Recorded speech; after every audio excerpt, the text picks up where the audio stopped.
you will have SQL, Python, you might use PySpark, Scala, yes. anything you like, or R. If you want to take it and build a story around it and share it with a stakeholder, that time you require Power BI or Tableau. NLP handles with the text analytics part. In case of NLP, we use the vocabulary as a key to identify. Lot of new LLMs have come. Of late you would have seen. So now the flavor is with the LLMs. Let's say someone working in HR wants to make a transition into a data science. There's one use case which reminds me of feature engineering. We were trying to build an enterprise application, which has a lot of modules in it.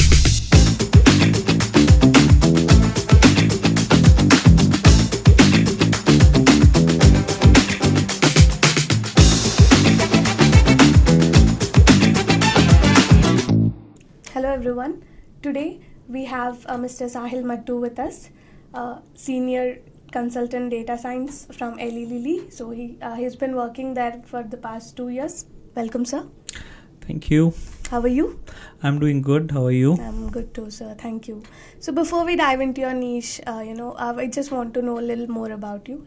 Since the beginning, so how did you find the drive towards data science, and what were the major challenges you faced back then? With respect to drive, the reason I liked working in data science was because of exploring of data, applying some statistics and getting some insights out of it, and those insights can actually be very helpful of solving a bigger problem.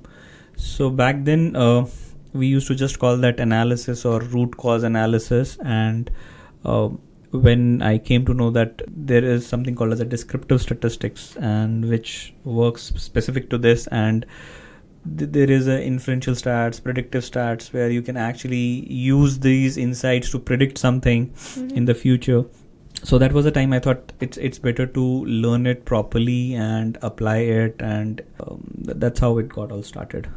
Okay, considering now that you're a senior consultant in a really prestigious company like Eli Lilly, so can we talk about the transition?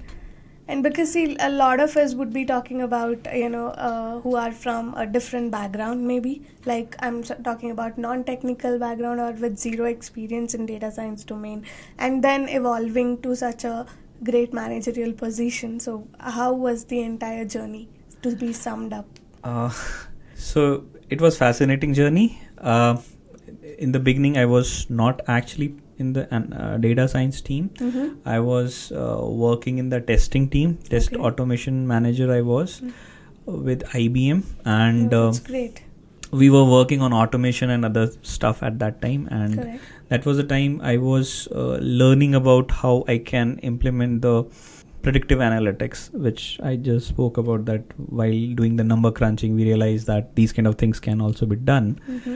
So there we got an opportunity to set up a garage. Garage, usually in our tech lingo, we say that when we set up 2-member team to bootstrap something from the scratch, and some new technology can be tried, attempted, get it's some like interested, a try and test process. And get some interested folks, identify them, build your own team and do it. So I was lucky I got that opportunity to work on, and from there it all started.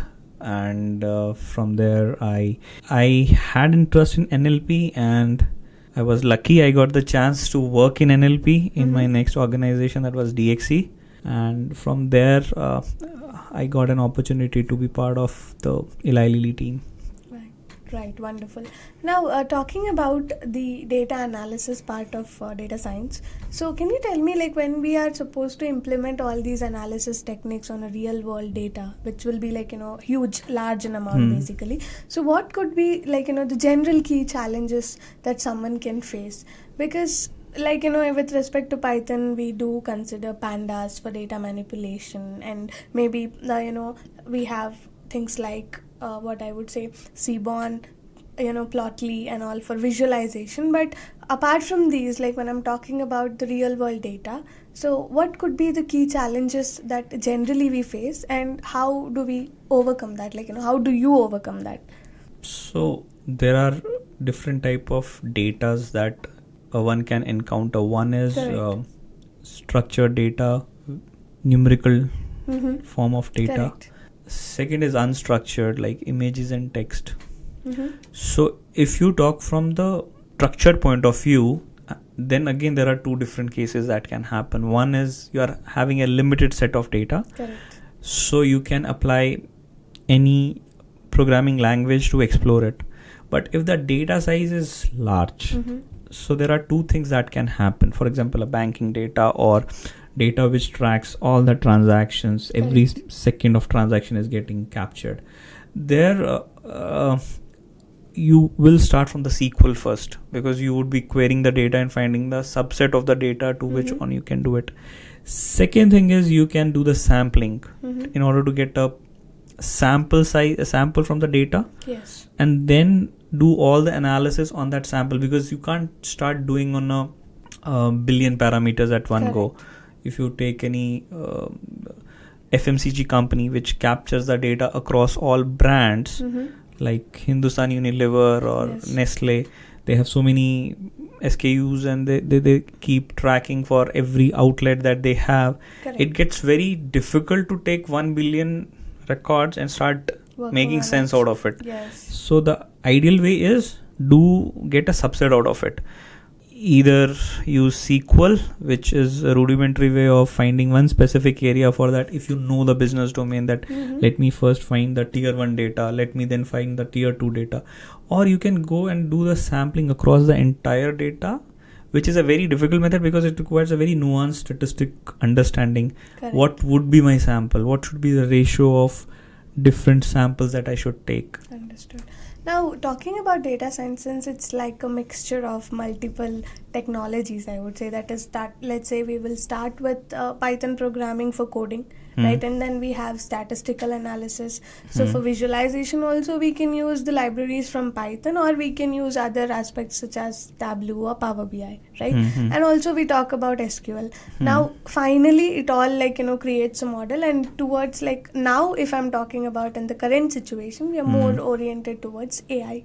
Correct. Now, can you tell, what could be the role of each of these domains or technologies, and how much, let's say, for our viewers, if they're wondering what are the things that they should cover in their data science journey, if you could shed some light on it, that would be really great. Sure. So it's a 2-point question. I'll first answer the first one. Yes. Programming language, yes, that is required. And in that you will have SQL, Python, you might use PySpark, Scala, yes, anything you like, or R, depending upon the requirement. Yes. If you have a huge data, PySpark would be a better way to go. If you're more towards a statistical analysis, R would be a better choice. Correct. Python is anyway all-time Easier favorite to use. The other set, like you mentioned, what about the visualization part? Yes. So when a data scientist want to present or want to visualize the data to understand and get the insights, using Matplot or Seaborn is good. But if you want to take it and build a story around it and share it with the stakeholder, that time you require Power BI or Tableau, because those are the more powerful tools which they'll help you to portray the report in a better story. So if you're working from a perspective where you want to understand the data, use visualization. Where you want to take the story to the stakeholder, go towards Tableau or Power BI for dashboarding and other things. Talking about the stakeholder situation, so in data analysis, let's say, how do you approach the stakeholder management and communication? How generally that turns out? So with respect to how do you share the output, or how do you get the business problem? You can consider both. Let's say. So for the business problem, if it has to come from the stakeholders, so the basic structure would be like this, that there is a problem. The problem, so let's take an example. There's a problem that I think my revenue is coming down. Okay. Next point would be why it is coming down. So it will be like sales are not there, or the margin between the profits and profit the and revenue is not yes, there, or the required correct revenue is not up to the mark. Yes. So why it is not there, and then you will start realizing we are not hitting the right people to get our sales done, right? Okay. Now that becomes my problem statement. My business problem is my sales is not up to the mark of what I wanted. Problem statement is like, how do you figure out a way what to exactly deal with it? is the business Yes. problem can be handled. So that is the first iteration which happens. So first iteration, the highest level is at the stakeholder, at the highest level. Then we go to towards the what exactly is a right way to solve it. That means I'm not hitting my right audience. So we'll go through the hierarchy you're Correct. saying, like, where exactly to identify the problem. Yes. So the problem statement is identified. Then you start looking at from a perspective, if I have to solve this, what kind of a data is needed. Okay. Then you will hire a domain expert who would be taking care of your sales. He would know what kind of people we target, what is the stratification of that, what kind of for example, in this particular case, if you want a student to get enrolled, there would be like 4-5 checks you would be doing it to make that first initial attempt. Correct. Whether you would like to take the course or not. So that part, once that is sorted and you know that this data can be captured, then the data science process will start. But initial thing is you should have a business problem and then the problem Formulate statement. the problem statement, and then we'll start, dividing it into steps, and eventually we can draw to the solution. So that when you deliver something, you exactly know what was needed. So you don't need maths and statistics to identify model is good or bad. You just need to make sure that the sales go up. Understood, sir. Yeah, so talking about, you being an NLP architect, see, first of all, most of our viewers would be like really wondering where exactly does NLP fit in with respect to data science, right? Okay. So if you can help us understand, in what aspects do we need NLP, and generally when we're implementing that, what could be, some libraries or some of the technical nitty-gritties that we need to consider. Let's say if I am interested in NLP. So that if you can explain a little bit. Sure. So NLP handles with the text analytics part. Correct. And if anyone has to start the journey with the NLP, so the best method is to start with the statistical NLP, understand how basic NLP models were built, then move towards the deep neural network based models, and then move towards the generative AI. Okay. So there is a one benchmark that we usually say in our NLP world. When your program starts generating output which sounds like common sense, that means you have done a decent job with your work, because that's the whole thing we have to do. Okay. Which looks very basic. That it is like this, why it shouldn't be. Okay, understood. That is what exactly computer needs to identify. Oh, the very basic aspects of human nature. Human nature. Correct. So it's if I can just give one example. For example, regarding the search, if you will see. So when you have to search something, how many times we go and type something with the first word in the Google with a capital and then start? Very less. Yeah. When do we start the question with the how much time we end with a query with a question mark? Very less. Or we will make a statement like, are you aware of something, like a question. Generally the questions wouldn't be like questions, it would be like just something which should make sense. Correct. Right. So if you are having a chat with your colleague, so you're not going to ask a structurally perfect, grammatically correct English like, are you coming to office? You might say, you coming? Yeah. Something like that. Or sometimes just coming and with a gesture. Yes. So 90% of the time, those kind of things get replicated when people are going to query. Correct. On Google itself or any search engine. But the model which we train uses a perfect English. Yeah, all these, what you can say. Correct. Symbols and everything. Everything is a proper grammatical correct English. So the corpus on which we work to train the model uses the rules of perfect English, but the query that we will get from the user is always going to be an imperfect English. Correct. So bridging that gap is something which makes things interesting. Oh, that's right. So that means like without any punctuation marks Yeah. or any proper questioning You need- frames. So you should be still able to figure out and then process the text. Yeah, you need to guess what would be the intent of the person with that question. Okay. So meanwhile talking about NLP, so can you explain how this basic training process of an NLP model would start and how the entire model building happens? Like with an example, like a basic one, I would say. So at the heart, what happens in all the programs is that we requires key predictors to predict what would be my final value. In case of NLP, we use the vocabulary as a key to Yes. identify. So if you're working on your own data which you want to do, for example, let's say you have a messenger over here, Okay. and you want to build a predictive next word for that. Yes. So what you will do here is you will capture the chats of all the employees Correct. and try to build a model on it. Now Okay. that model will take input of all single words. Everything that has been said. Yes, and then it will identify if these words are coming in this particular order, what should be the next word. Okay.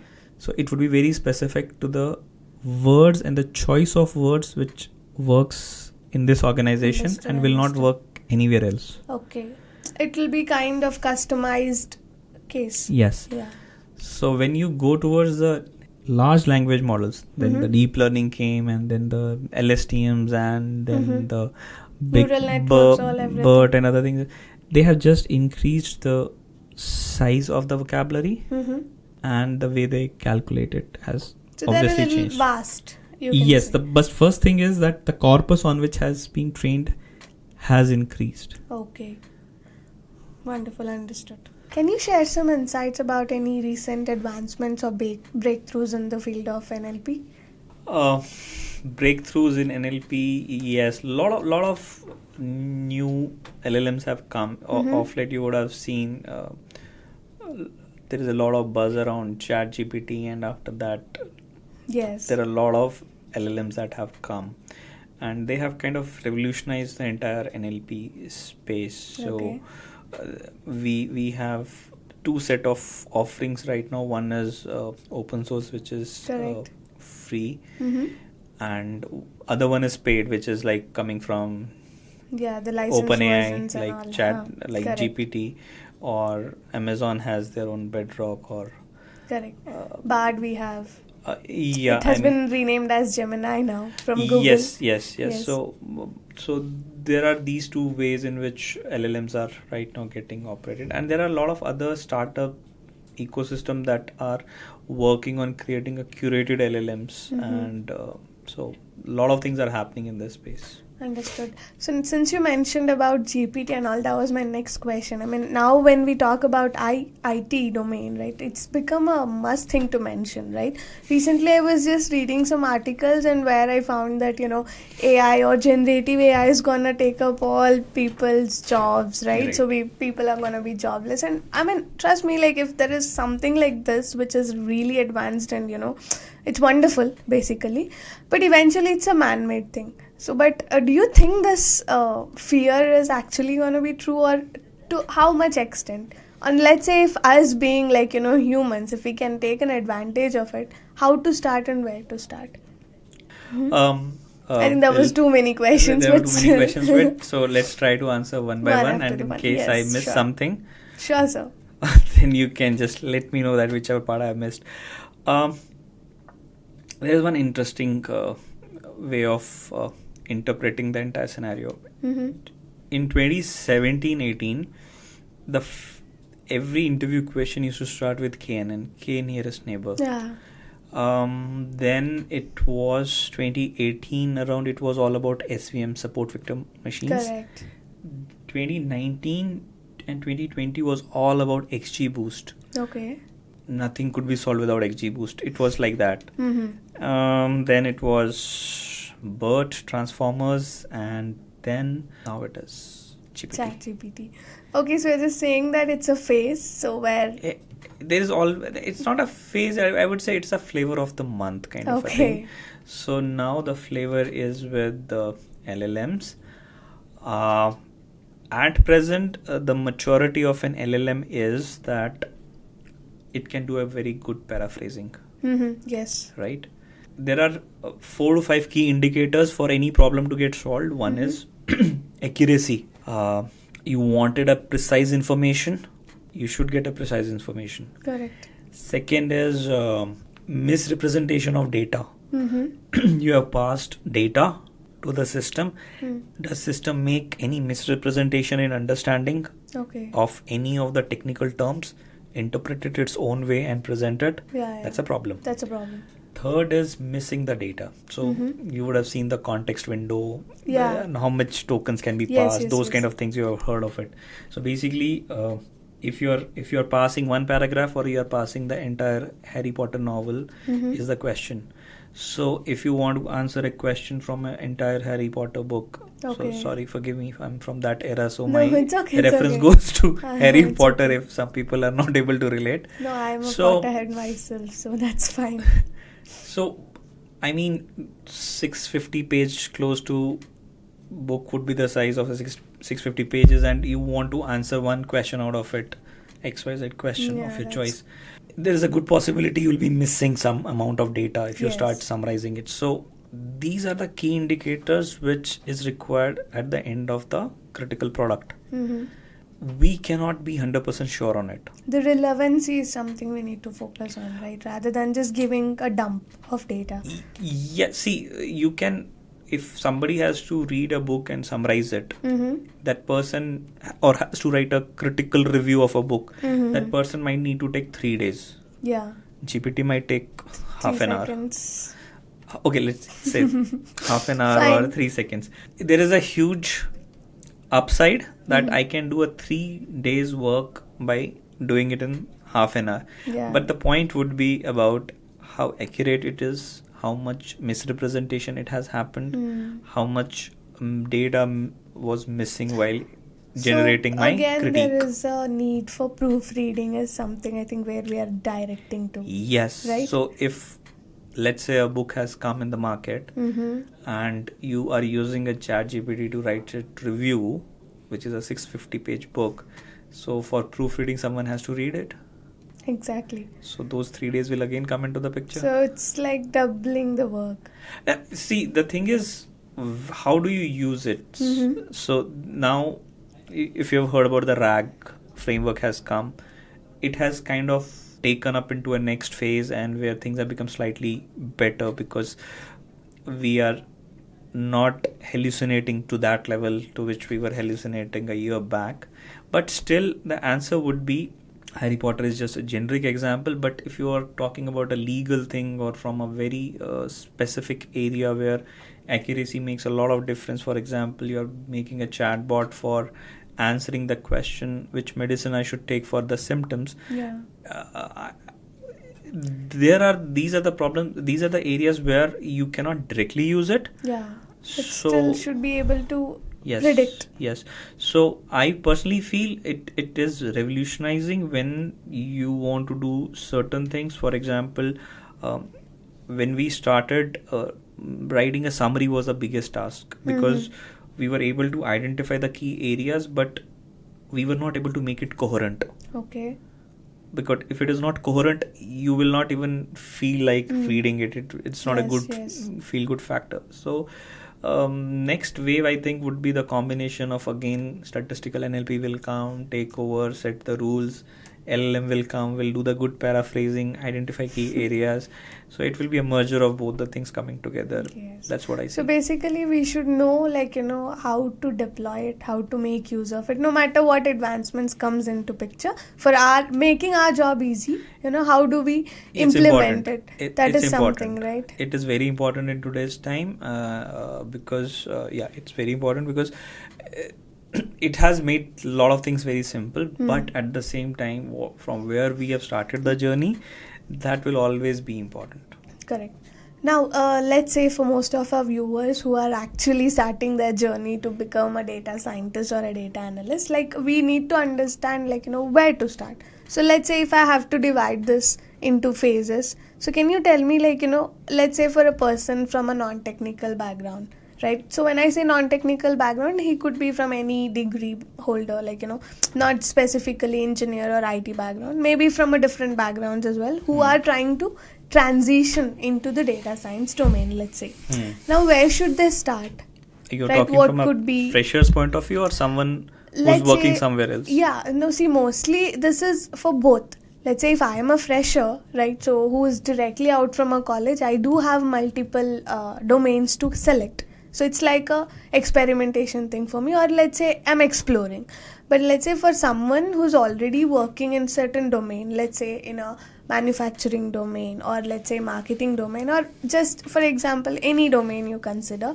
Now, if they want to transition into data science domain, so what are the key factors they need to focus on, and where should they start their journey?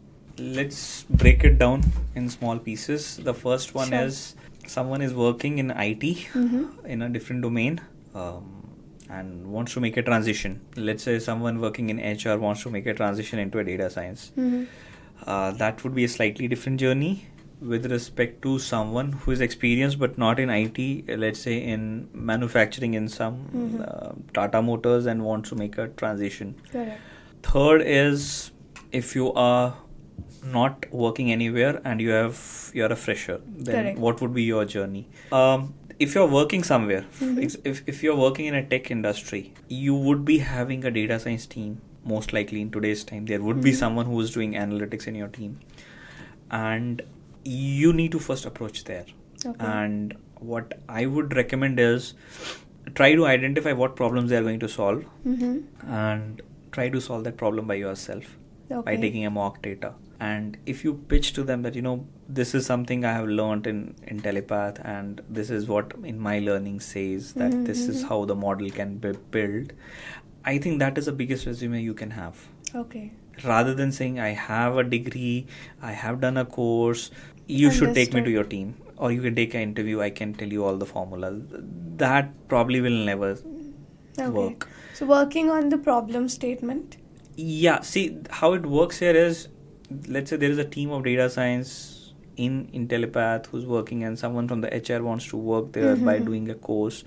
And if you go and say that, okay, you were stuck at this problem, I have solved it using this, and definitely that makes a bigger impact, because there would be always 20% of people in that data science team who even doesn't know that much also. Exactly. So you get an edge to highlight your work, which will work for its own good. So understanding the job role is something very, very important in the first place. Yes.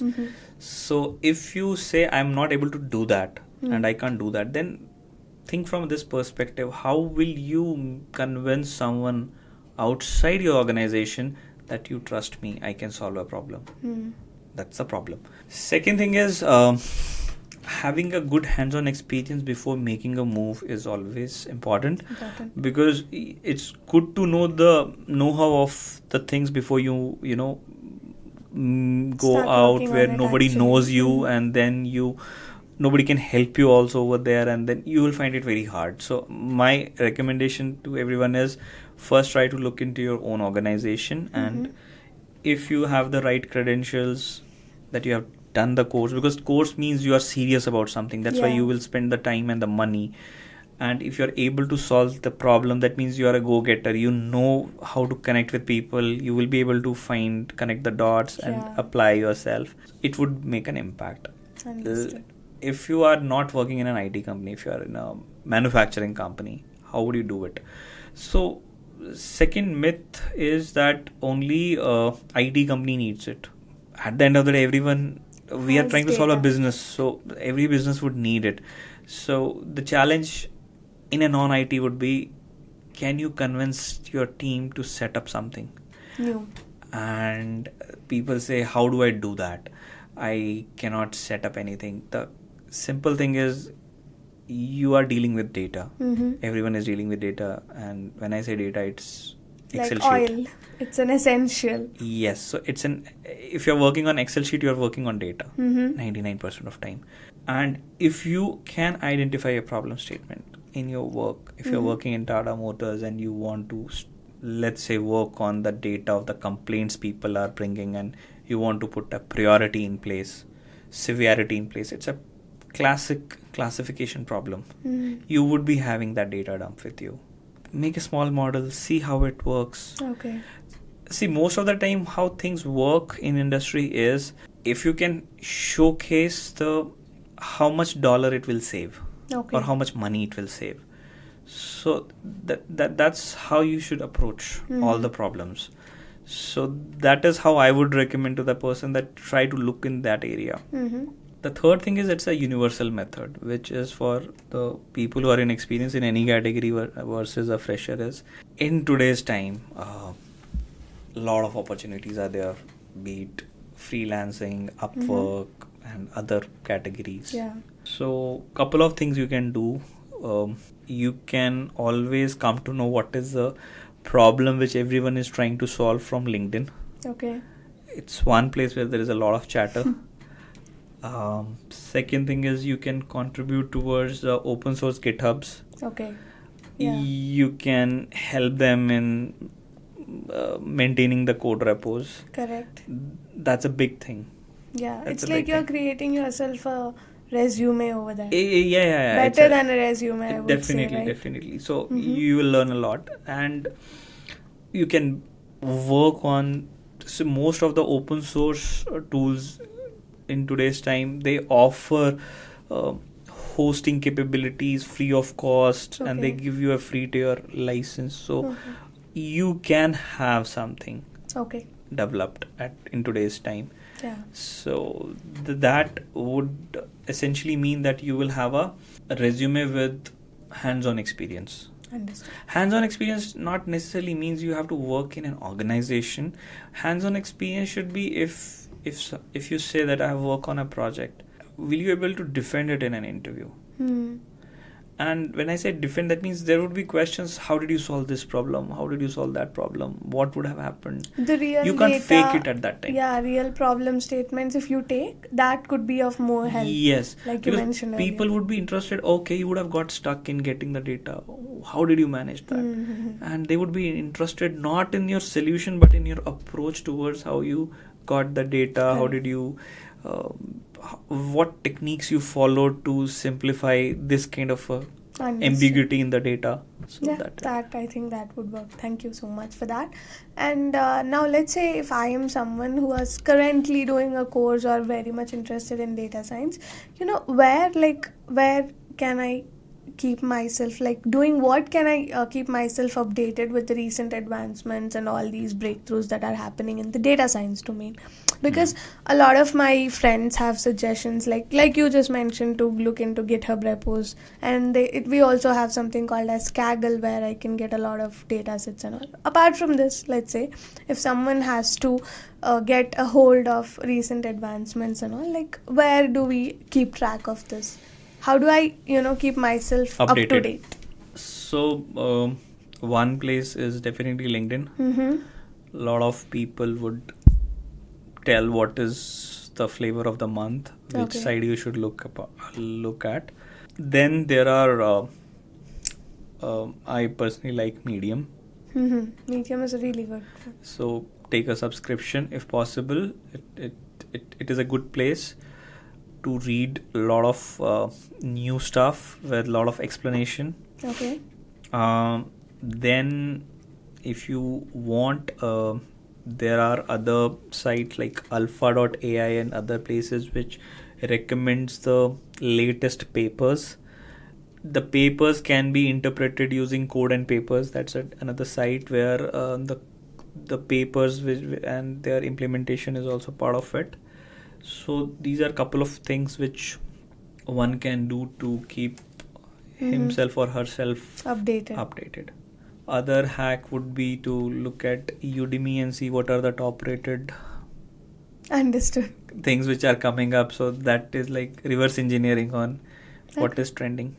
Yeah, so let's say if I am someone who is aspiring to be a data scientist and I have, tried a certification course, or I've got a course from some XYZ organization. Now, how do I maximize the benefits of this course? What are the general steps that you would suggest?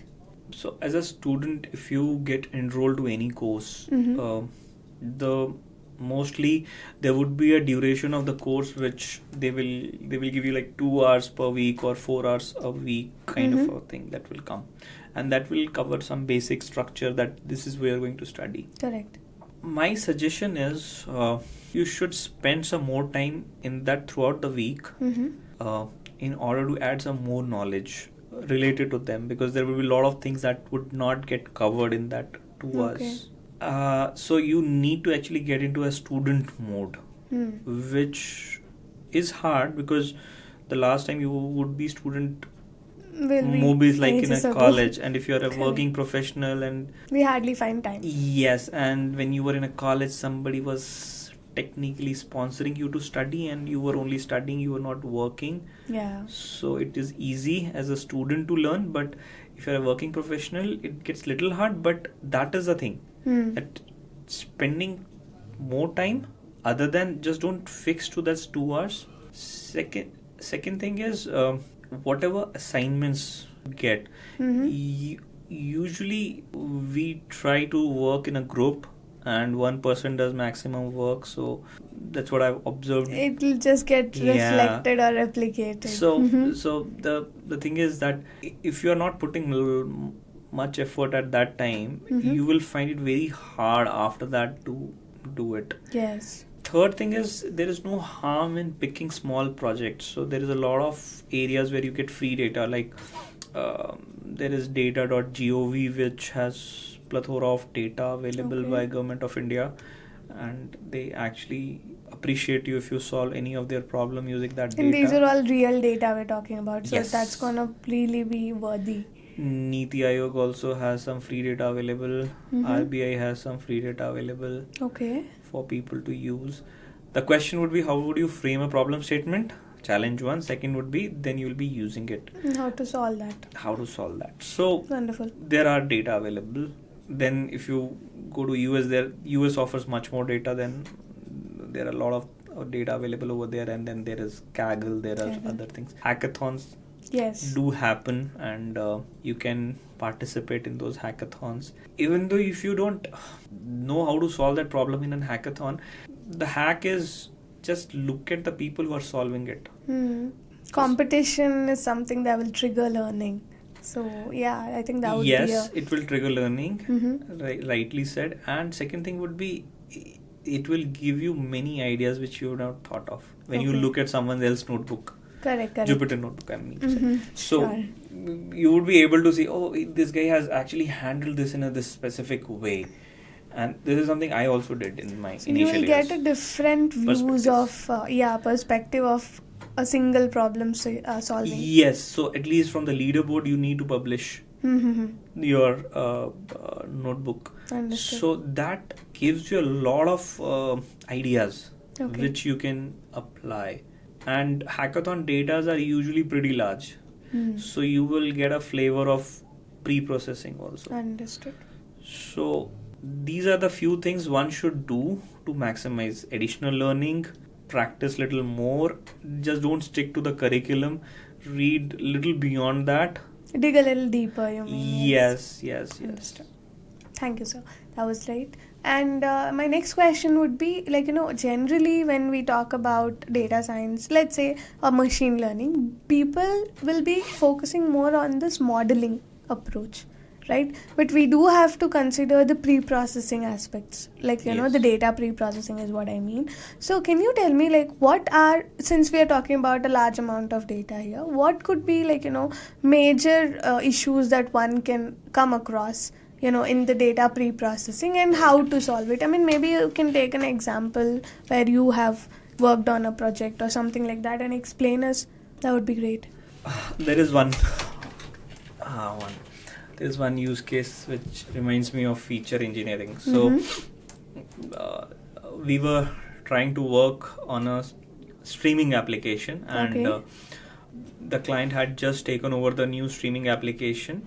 We were trying to use the existing data that we have, free data that we have, in order to say that which content is good Okay. to purchase and which one is not. So recently you would have seen that not every content is available on Netflix. Something is, so they have They've a mechanism removed a lot. yeah. Yes. So they have a mechanism to select and reject things. Okay.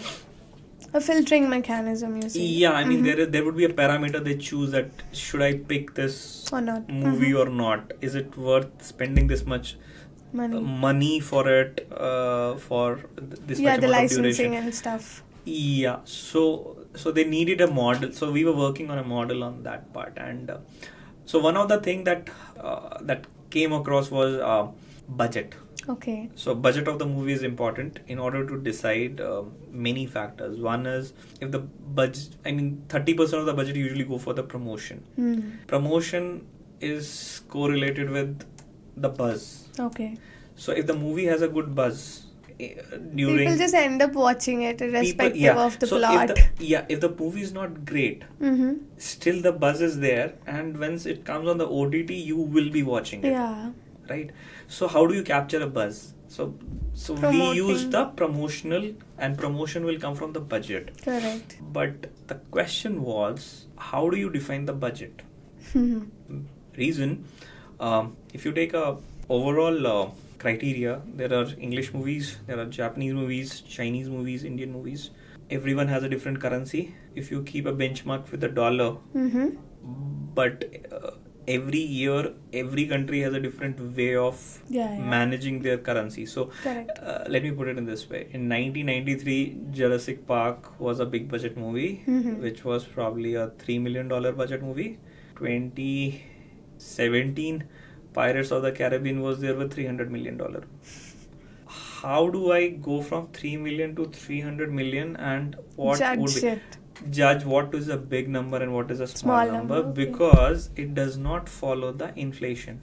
Correct.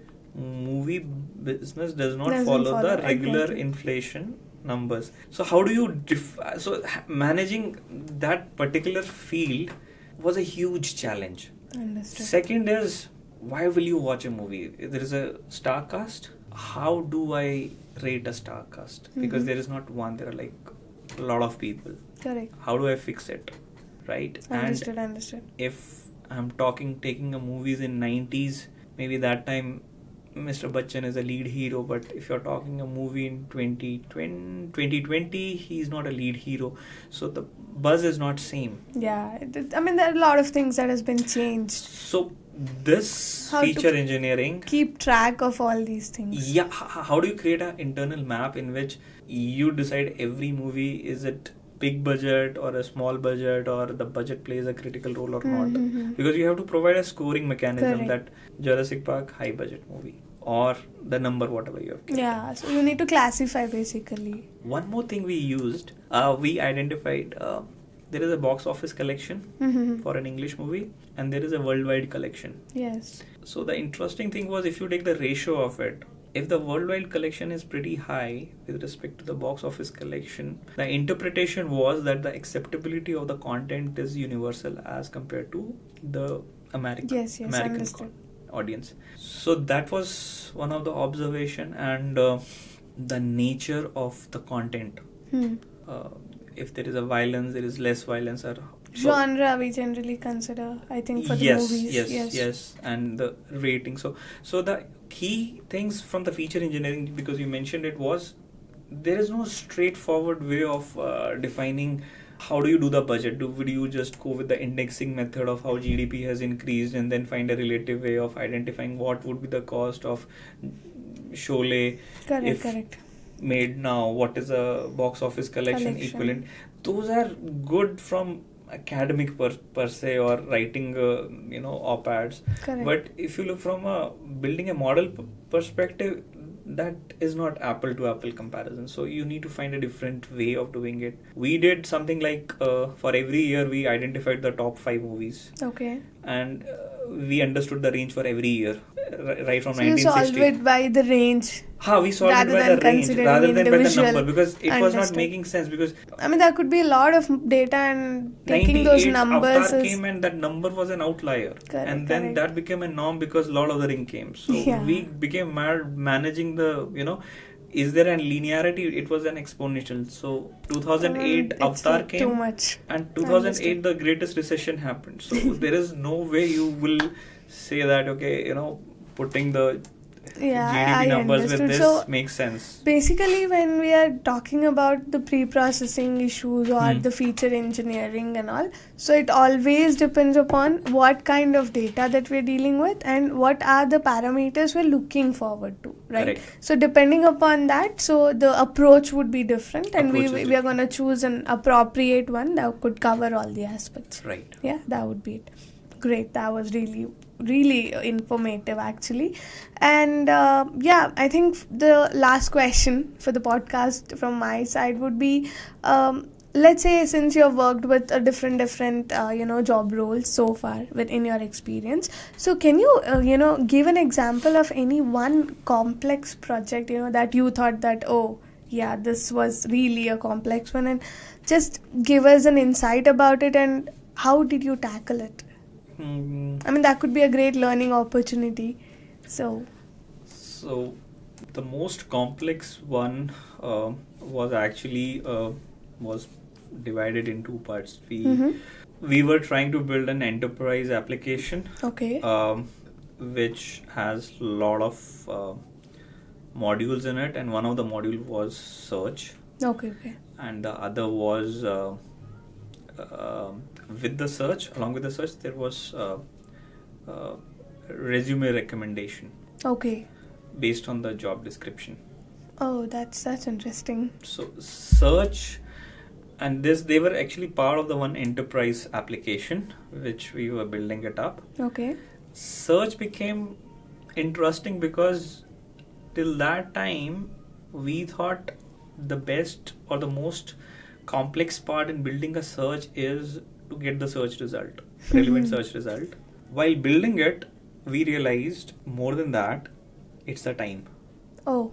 So if we were putting a query, the first time it took 5 seconds for us to get the right results. Okay. And that was the time we realized it's not what we have fetched. It's how fast we have fetched it. Understood. And we needed it in nanoseconds. Okay. And then we were not looking at the relevance, we were looking at the engineering side. How do you bring it down to nanoseconds from 5 seconds, from 0.02 nanoseconds to from 5 seconds? So that was the interesting learning that we learned that from that project. Okay. And regarding the complexity from the job description to resume is you pass the job description and you get a filtered resumes of the profiles that you have to get. And that was interesting because content can be recommended very easily. Yeah. You want to see a Apple MacBook, you get a recommendation of a Mac or Air or something like that.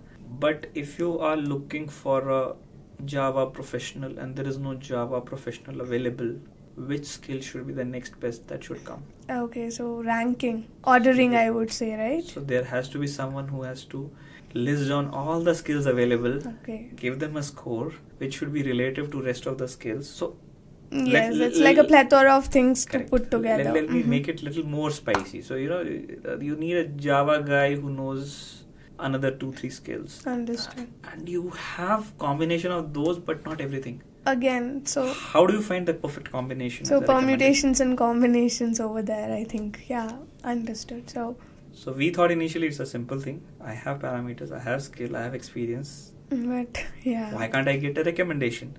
And then skill itself has categories. Understood. I think it's a piece of work. Yeah, so we... second thing was, how do you read the resumes?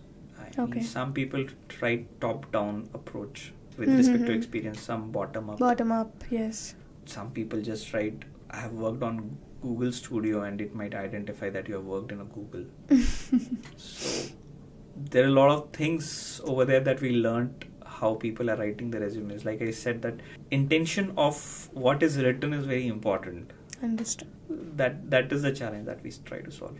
That was wonderful. I mean, it's really, I mean, when I think of it, it actually feels a little challenging project. And since that you've overcome that and successfully launched it, I think how good of an experience it could be, right? I mean, yeah. Not fully, but we did whatever best we could. But yes, still, I think that would be the best project. Yeah, for me, it was one of the projects which taught me a lot. Great. Yeah, I think that would be all for this podcast. Thank you so much. It was really informative and wonderful, having this conversation with you. You have shed light on a lot of things, and I think our viewers would definitely enjoy the podcast. Thank you so much. Thanks.